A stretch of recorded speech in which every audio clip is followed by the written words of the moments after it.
Where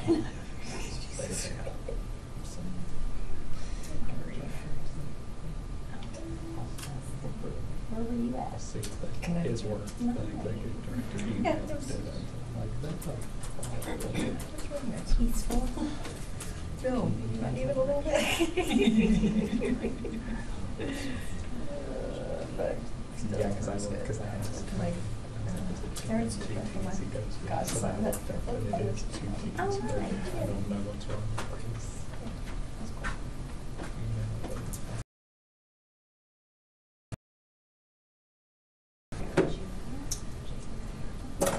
Yeah, I tried to put on my shoes for election evidence store. Just, Like, where are you? What's going on? I was like, oh, shoot. I told you guys what was happening. Not yet. Yeah. I'm working on it. Yeah. Type something later this Exactly. afternoon. Very well, thanks. Well, it's Was I just about? it's a hard story to get. It's very sensitive. Oh, cool. One individual. I have no idea. You're laughing because I just said strikes the same. I don't know if it's You're still it's not, recruiting? just not necessary. I hadn't been all day until I just got here. Well, because I was thinking this morning you came. I did. I I don't know if I'm going to be able to I make think it. there's something It's a there. great You issue. should Yes, of come. course. It's gonna be fun. But yeah, probably My son, I like we mean, have too it's as not far gonna be as here. specific. Well, there's that problem. But for me, that puts it closer to the so I don't know if that's. Yeah, I don't.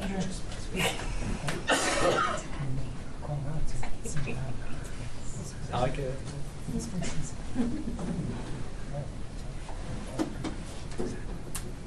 No pressure, but maybe some Thank you, I appreciate that. I mean, she's got to make. I just up try for not that to get in shit trouble. The last day. Oh, yeah. Which is not easy, right? After all that all week of the first 2 days and then nothing on Wednesday, I was like, hey. Impressed that I even went at all. Yeah. I was very, yeah.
Smart too.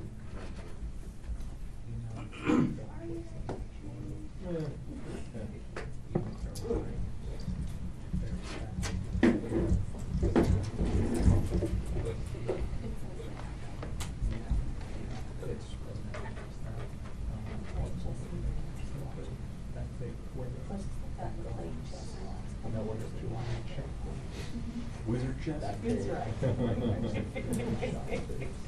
Okay. That's what my kids are. As I told you. From Harry Potter or? My son's Harry Potter, my daughter's in Oh, I'm there, so I was on my phone, I should hear is it already been a costume for school? Yes, every Friday there was, at Cadence's school, the Little Fall Festival. And Thursday is Rounds and Preschool. And Saturday is church. And then I'll, so you get your money's worth my God. So my daughter is determined to make me and my husband dress up, but we did that when she was pregnant. Wow.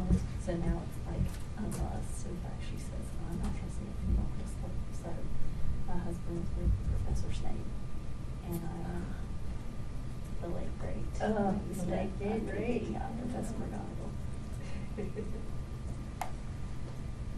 She's dead. I know, but she was. I mean, yeah. She was around forever. Yeah. She's always so good at everything.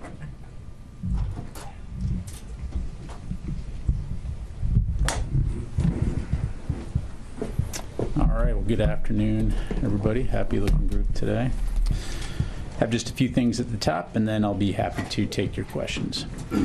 In a powerful demonstration of the United States' unwavering support for Ukraine, Secretary Austin visited Kyiv yesterday, his fourth visit to Ukraine as Secretary of Defense, to meet with Ukrainian leaders and to show the Ukrainian people that we stand with them in their fight for freedom. During his visit, Secretary Austin met with President Zelensky, Minister Umarov, and other Ukrainian defense leaders to discuss Ukraine's strategic objectives for the coming months and other battlefield developments. He also engaged staff at the U.S. Embassy in Kyiv and thanked them for their tireless work in support of Ukraine. And in a major speech at the Hendadi Udevko Diplomatic Academy in Ukraine, Secretary Austin reflected on Ukraine's remarkable displays of courage and resiliency in its war of self-defense to date. He laid out how the outcome of Ukraine's fight for freedom will help set the trajectory for global security in the 21st century and reiterated that the United States will continue to stand with Ukraine in the days ahead. You can read and watch the Secretary's full speech on defense.gov. Underscoring our commitment to Ukraine, Secretary Austin also announced a new security assistance package while in Kyiv. This latest PDA package delivers Ukraine $400 million in additional capabilities, including munitions for rocket systems and artillery, mortar systems and rounds, armored vehicles, and anti-tank weapons. The Secretary is now back in Rome, Italy. He'll conclude his week of travel with a visit to the Vatican tomorrow for a papal engagement before heading back to the United States. Turning now to the department's ongoing support for hurricane recovery efforts. As of earlier today, the National Guard has more than 1,100 guardsmen, more than 100 high-water vehicles and helicopters from 3 states mobilized for the response and recovery mission following Hurricane Milton. Additionally, the U.S. Army Corps of Engineers has approximately 270 people working 9 mission assignments, including temporary roof support, infrastructure assessment, debris control, flood response, and more. Also, the National Guard has roughly 2,000 guardsmen, 65 high-water vehicles, and 8 helicopters from 9 states mobilized for the response to Hurricane Helene. The U.S. Army Corps of Engineers has more than 450 personnel engaged in 33 missions across the region, supporting debris control, temporary power, infrastructure assessment, flood control, and safe waterways assessments. Secretary Austin continues to receive updates on these response efforts, and the department continues to be engaged with interagency partners in support of FEMA, the White House, state, and local governments. I would also like to highlight that since early October, active duty service members in support of local, state, and national partners have performed more than 100 ground missions and 70 air missions, delivering more than 270 tons of humanitarian aid over land and nearly another 200 tons through the air. To put this in terms that are a little easier to visualize, that amounts to 154,415 gallons of water, 53,232 bottles of water, and 262 pallets of food, which equals roughly 20,000 meals. Additionally, these service members were active in route clearance, clearing more than 660 miles excuse me, of roads and opening 27 ground routes, allowing for increased access to some of the hardest hit areas of the state. In the coming days, following weeks of direct support to the people of Western North Carolina, active duty service members will begin transitioning out of the area as a longer-term recovery phase begins. This transition will be a gradual, phased process that's carefully coordinated between state and local officials, U.S. Northern Command, the dual status commander, FEMA, and the federal coordinating officer. Active duty assets are released only after a comprehensive evaluation is conducted confirming with FEMA and the North Carolina governor that specific DoD support is no longer needed. The U.S. NORTHCOM commander approves their recommendation for release of assets, and civil authorities are prepared to manage recovery and sustainment operations independently. From the onset of this mission, the primary goal of DoD Title X assets and civil support was to provide immediate short-term assistance while state authorities, FEMA, and other federal agencies led the recovery efforts. It's important to note that while these active duty assets may be heading back to home station, the federal mission and federal support is not ending.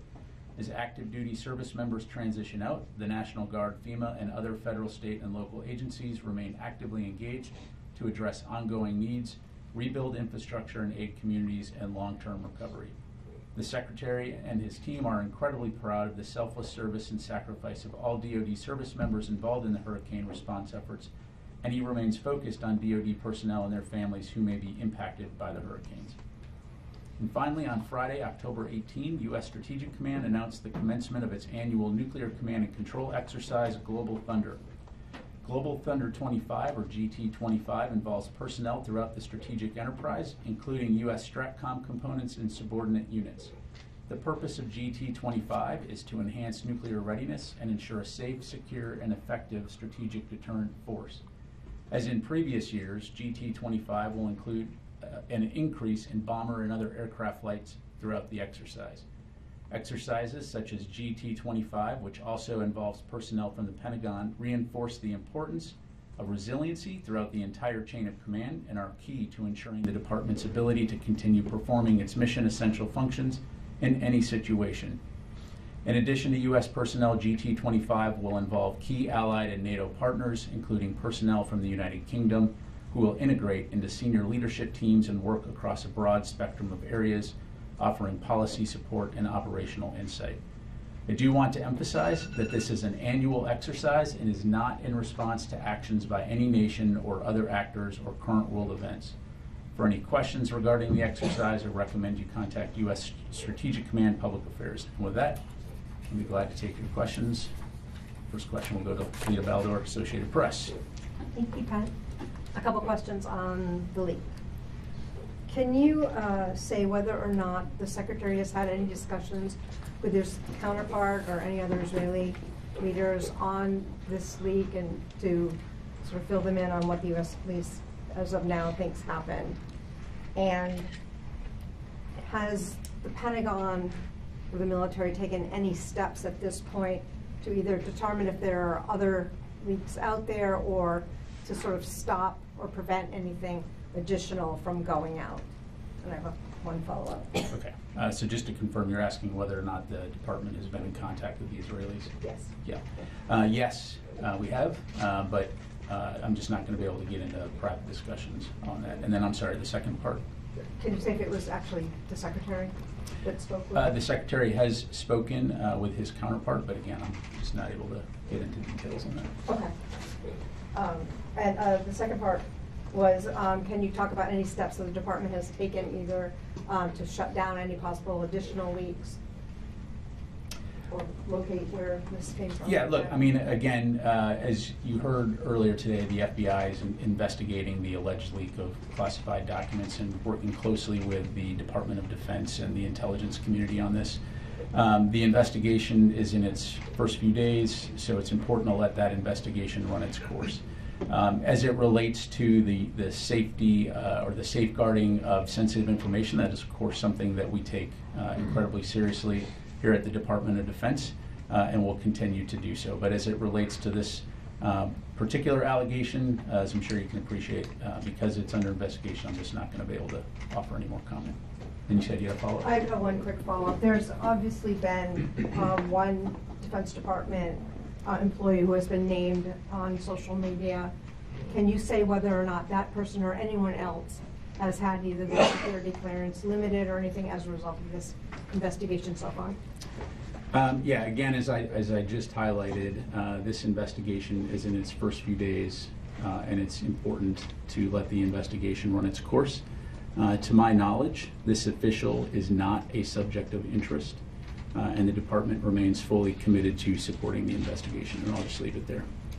Matt. Thanks, Pat. There have been reports of a joint U.S.-Iraq operation against ISIS, and the Iraqi Prime Minister said that the top ISIS leader in the country was killed. What can you tell us about this? Thanks, Matt. What I can tell you is that overnight, CENTCOM and Iraqi security forces conducted a partner raid in Iraq targeting several senior ISIS leaders. The raid resulted in the death of multiple ISIS operatives. Post-mission analysis is ongoing, so we'll provide more details once we have confirmed information, and we'll have more to follow on that. Thank you. Now, in Israel, we've also seen reports that the country has requested another THAAD system from the United States. Are you tracking any such requests? I've seen those reports, but I'm not aware of a request for a second THAAD. Thank you. Go Tony and then Charlie. President Zelensky said the United States has promised $800 million to Ukraine to produce long-range drones. Can you flesh that out a little bit? Will this be USIA money or some kind of FMF grant, foreign military financing grant? Yeah, thanks, Tony. Let me take that question for you because I want to make sure we get you the facts. Can I ask you a leak question? I mean, this is a 2-page document. You've had instances where, like Teixeira, were hundreds of pages. Can you help the public understand why this 2-page document is causing such a kerfuffle there compared to Teixeira, WikiLeaks? There's been over the decades, there's been this kind of a situation. But what made this so sensitive? Well, again, this is currently under investigation, so I'm going to be very limited in what I can say, Tony. I would say anytime there's an allegation of potential unauthorized disclosures, we're going to take it seriously. That's exactly what we're doing, and I'll just leave it there. Is this considered a media leak right now, or almost an espionage leak by a foreign government gaining documents? Again, Tony, it's under investigation, so I'm just not going to be able to comment on an ongoing investigation. Charlie. Okay, thank you, General. You have said that the DoD is fully supporting the investigation led by the FBI. Who at the DoD? Which departments, which personnel are involved in this? Yeah, what I would tell you, Charlie, is DoD is fully supporting. The FBI is the lead on this investigation, so I'd refer you to them for any questions. But aren't there representatives of the DoD that are part of the investigation? I just said that the department is fully supporting, but I'm not going to have any more details to go to provide beyond that. So, Tom. Thanks, General. Two different questions. We have a story today showing that 15 UNIFIL peacekeepers were injured when the IDF apparently deployed white phosphorus by their base in southern Lebanon this month. Can I ask, what is the DoD's view on the use of white phosphorus in war, and would the Pentagon have any concerns about it being used by or near UNIFIL bases? So, as far as Israeli operations go, Tom, I'd have to refer you to them to talk about that. Broadly speaking, white phosphorus is used essentially as a signaling capability that you can use to hone in on targets, or to also provide smoke capability. But yeah, so it does have a legitimate use in combat operations. Okay, and then separately, 64 Democrats in Congress yesterday wrote to President Biden calling for him to push Israel to allow unimpeded access for American and international journalists into Gaza. The letter has been endorsed by CPJ and many other journalist organizations. Does the Secretary support the call for journalists to be allowed in unimpeded into Gaza? Yeah, I don't have a comment to provide on the specific letter itself, Tom. I will say that the Department and Secretary Austin fully support a free and independent press and the important role that journalists play in providing facts to audiences worldwide, and that includes reporting from conflict zones like Gaza. Thank you. Come back, Carla. Thanks. Just a few follow-ups. On the raid in Iraq, can you tell us, was the ISIS leader in the country, was he the target? Where was this raid, and was this U.S.-led or was this Iraqi-led? Yeah, thanks, Carla. So on the raid, again, we'll have more details to follow. Again, my understanding this was a partnered raid, and so as we have more information, I will certainly get that up. Okay, and then just to follow up on the leak, I know you mentioned that the individual is not under investigation, just so there's no ambiguity. Are we talking about Ariana Tabatbai? Again, look, for the purposes of reporting here, I don't want to start throwing out names to perpetuate information that, again, as I highlighted, to my knowledge, the official that was being referenced is not a subject of interest. So just leave it there. Got it. And does the Pentagon feel that the leak did originate in the Pentagon? Again, this is under investigation, so I'm not going to have any comment to provide on an ongoing investigation.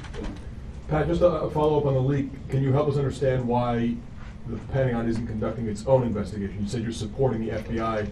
Why isn't DOD conducting its own either joint or separate investigation into the leak or how the system failed or broke down in this case?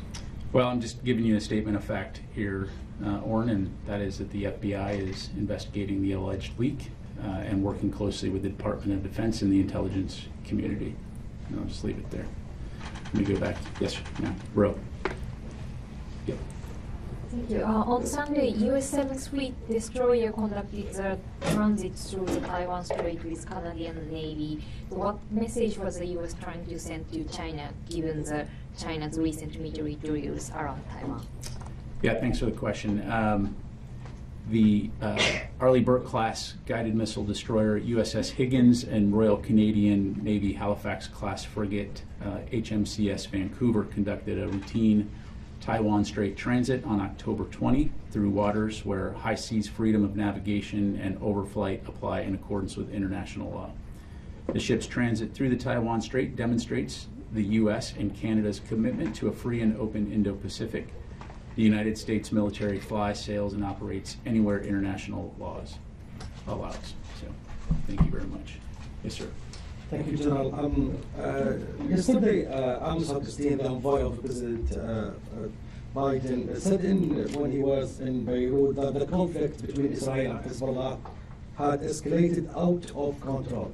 So does the Secretary Austin still there is a pathway for the diplomatic, like a ceasefire in any way in Lebanon? The short answer is yes. You know, he does, and we think that it's important that we get to a cessation of hostilities through diplomatic means as soon as possible. You know, and he's made that very clear, as has the department and other U.S. officials. You've got Secretary Blinken, of course, in the Middle East right now, working toward that end. So ultimately, again, we fully Israel's right to defend itself, but we also believe that the best way to reduce the tensions that we see right now are through diplomatic means. And so we'll continue to work closely throughout the interagency and with our partners in the region toward that end. Okay, and I have another one, please. There are some reports claiming that the U.S. and Israel have been reached an understanding on the specific targets that would be for the Israeli if they want to retaliate Iranian in the maybe coming times. Do you confirm that report? Look, you know, I'm not going to speak for the Israelis and what they may or may not do in terms of any operations. I'd refer you to the Israelis to talk about that. Let me go to the phone here real quick. Jeff Shogel, Task and Purpose. Thank you.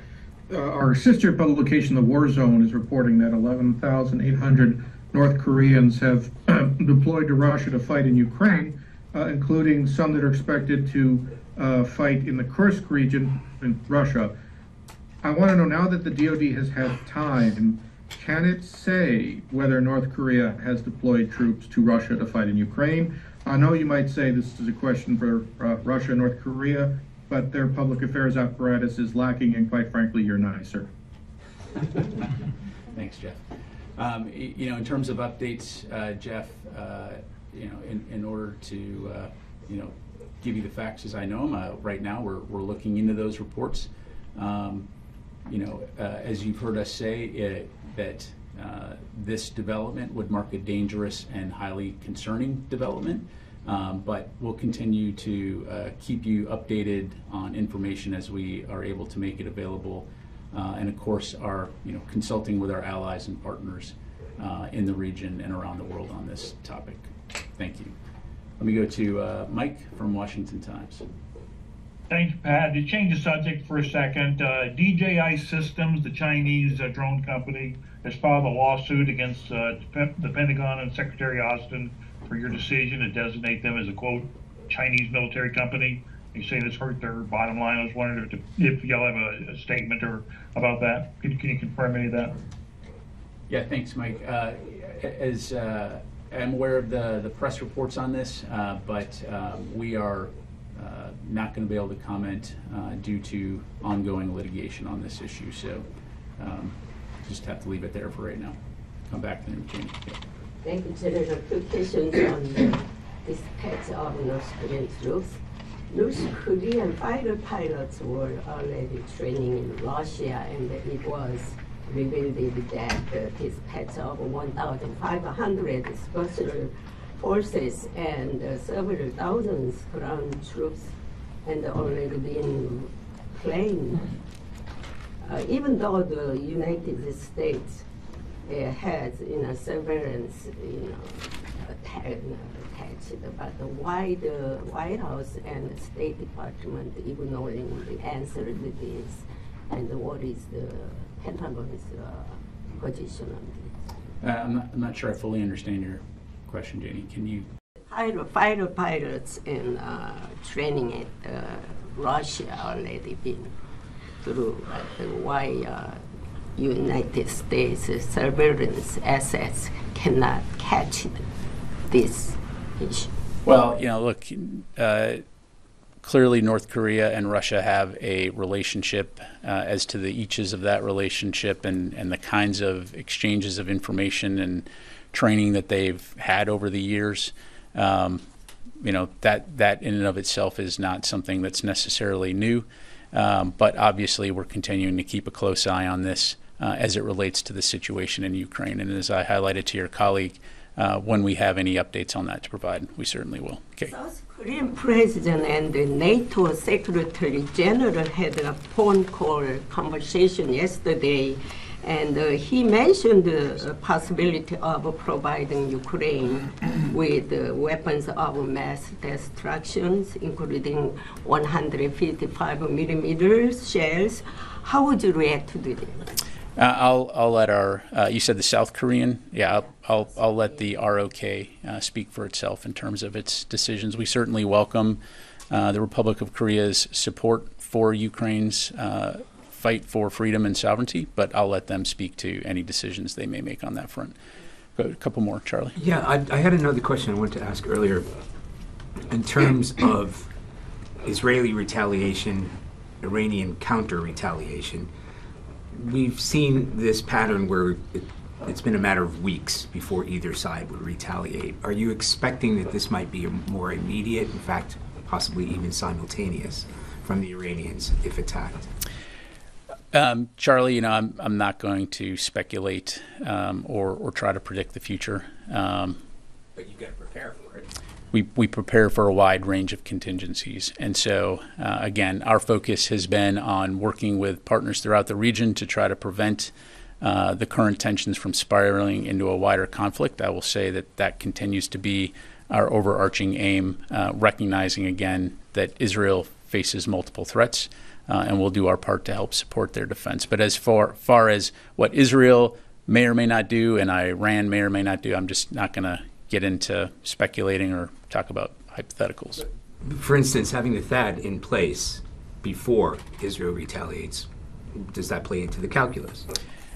Look, I think the THAAD, as we've highlighted, augments the air defense capability that we already have in the theater, and the context is twice now Iran has conducted massive missile and drone barrages against Iran. So this augments the air defense capability that we have in the region, as well as provides additional protection for our forces and our American citizens who are in the Middle East. Last question, Matt. Just a quick follow-up on that partnered operation in Iraq. Did you have any battle damage assessment on ISIS, and were there any American or partnered force casualties that you're aware of? So the mission analysis is ongoing.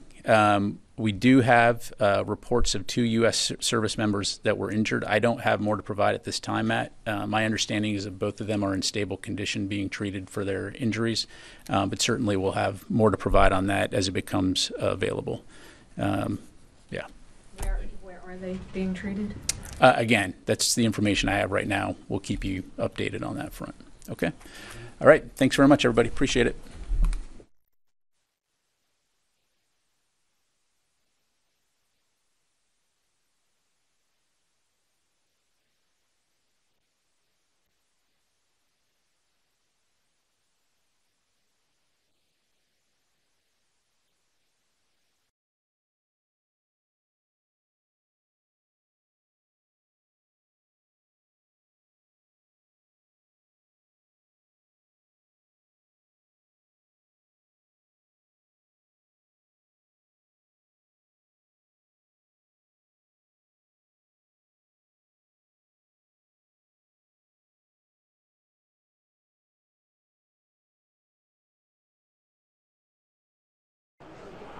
So I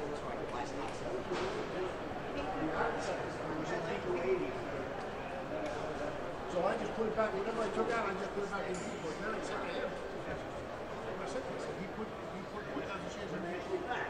So he said, got it. I don't know.